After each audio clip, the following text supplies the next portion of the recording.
Good morning and welcome back to another video.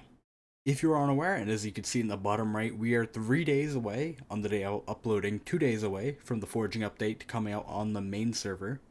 And a lot of people, especially after the stream that we did on Alpha, have asked pretty much what mod pack we're using. As you can see in our gameplay, we didn't use Badlion, we didn't use Lunar Client, we used Fabric, which is the new Forge on 1.21. And a lot of people pretty much wanted our config in mod folder because, especially on the new version, not a lot of people know the mods on there, so this is what the video is about. So we will be guiding you on how to install the new launcher you'll be using, and to how to install and use the mods on the version. Normally, a lot of you would be using something like either the Minecraft launcher or maybe something like Multi-MC, but for this specific download, and you don't have to use it, but what we use is Prism Launcher. If you look up Prism Launcher, it should be the first thing that you see, prismlauncher.org, and all you do is press on it and download it.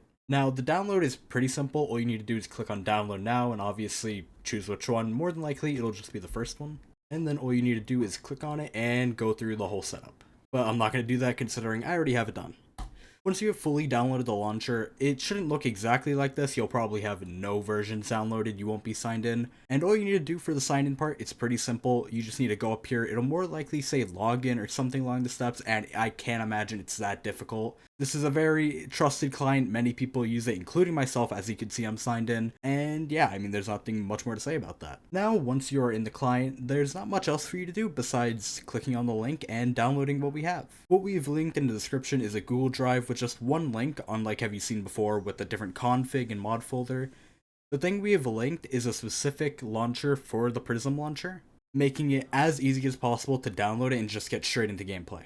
Once you've downloaded the folder, all you need to do is in the Prism launcher, you'd want to go to the top left and click on add instance. You won't need to do anything, you just need to go to import and then browse, and then more than likely go into your downloads folder, double click on it, and then it should instantly install the launcher, which will be pre-named to 1.25.5 Skyblock. Now I do want to quickly thank Yappy for a quick second to thank Yappy, as he did help a lot with, with the config and everything, as well with a lot of the mod selections. As you will see, a lot of these mods are pretty small, and he helped find a lot of those, so thank him. But yeah, once you have it here, all you need to do is double click on it. It should take maybe a little longer on your first launch to start it, and then you should be perfect to just go ahead, log in, and for now I'll just log on to Alpha to show you, and here we are. It is a lot simpler than a lot of the other 1.8.9 mod packs where you had to download a different config and a different folder and whatever.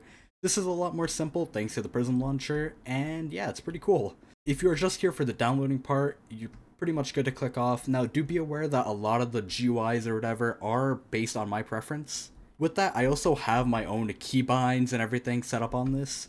So if you want to disable those, the following will be on Docker Client, which will have the keybinds. There's a mod Chat Notify for all the on-screen notifications that I have, and Skyblocker will get rid of some of the chat filters that I have. Alright, so really quickly, let's just talk about some of the features that you're going to be able to find within all of the mods that you just installed. So one of the beautiful things about 1.21 is that instead of having to know the command for every single mod, doing /skytill, /neu, /whatever, all you have to do is hit escape, click on mods, and if you have the mod pack installed, you'll be able to see everything here. So say I want to edit Dolker mod. I just got to click on it like this, and it opens all of the mod settings. Now, as you can see in this, compared to any other Forge mod pack you would probably download, this has a whopping 35 mods, which is just insane. I think even me I would say I use a lot of mods on 1.8, I only have like 20. But this mainly just exists because a lot of the mods in 1.8 are optimized to where a lot of the mods don't rely on other mods for like 1 or 2 features. For example, you might have something like Gamma Utils, which is only here specifically for brightness, which other mods have figured out by now. Or a mod like Model Gap Fix, which simply is just a issue with 1.21 and only exists to fix a texture issue. Now, I'm not saying that any of these mods are useless, but what I am saying is that 1.21 is a little more complicated, but even though there are a lot more mods, the FPS on this version is a lot better. Not to mention too that a lot of these mods don't even have that many settings to go through. Out of all of these, I think only 5 are actually Skyblock mods, such as Aaron's mod, Cookie's mod, you have Dolker mod of course, you have Skyblocker, and I believe that's it. Now, the thing about all these mods is that some of them are just simply here for, as you saw, just a simple texture fix, and most of those don't even have settings you have to mess with. Now obviously some things in this mod might not be perfect for you, whether that's GUI locations or whatever. So if you do care, fix it on your own. We haven't like set up things such as like dungeon map, because obviously we're not playing dungeons on this client. If you are for some reason, there you go, you could change that on your own. But yeah, some important things to know if you care for some reason, which you should, because a lot of people do use this. One of the main things that you won't see on clients like Badlion or Lunar are chat macros. Joker mod is the only updated 1.8 to 1.21 mod, thankfully.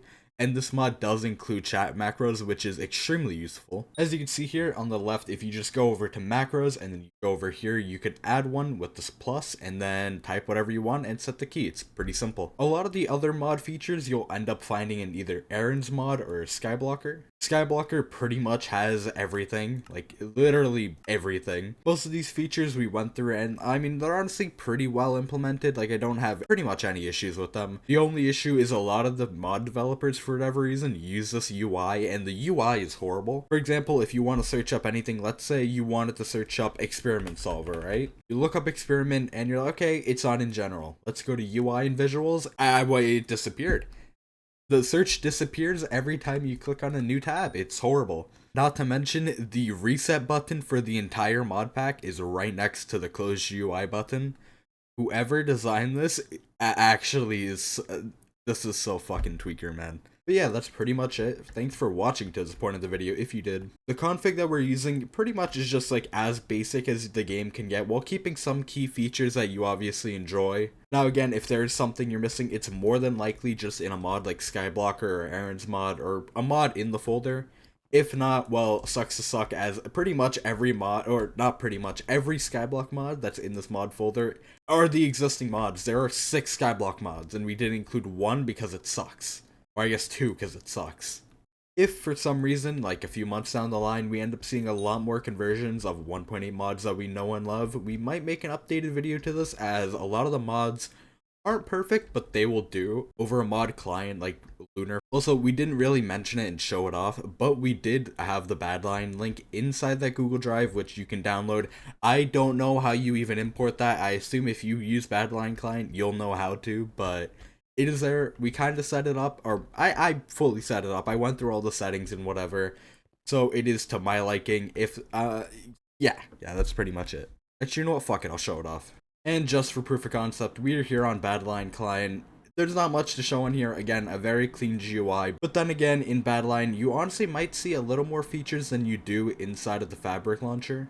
Soupy has been working on Badlion for a while, so a lot of these features, I actually was shocked at how well they work. And honestly, if you're just looking for a very simple, even if you're not willing to download any of these and you're just looking for a very simple launcher to launch the day of, Badlion is a great option. Shit, I'm not even sponsored to say that, and it sounds like a brand plug. Yeah, but I think the way, if you go into profile, yeah, profile's here, and then I believe if you just open up the folder and download the link that we have in the Google Drive and you just add it in, it should work, hopefully. But yeah, one of the biggest downsides that I saw a lot of people complain about when I mentioned it to them is that this just doesn't have keybinds due to like Hypixel or some shit, and it's sad.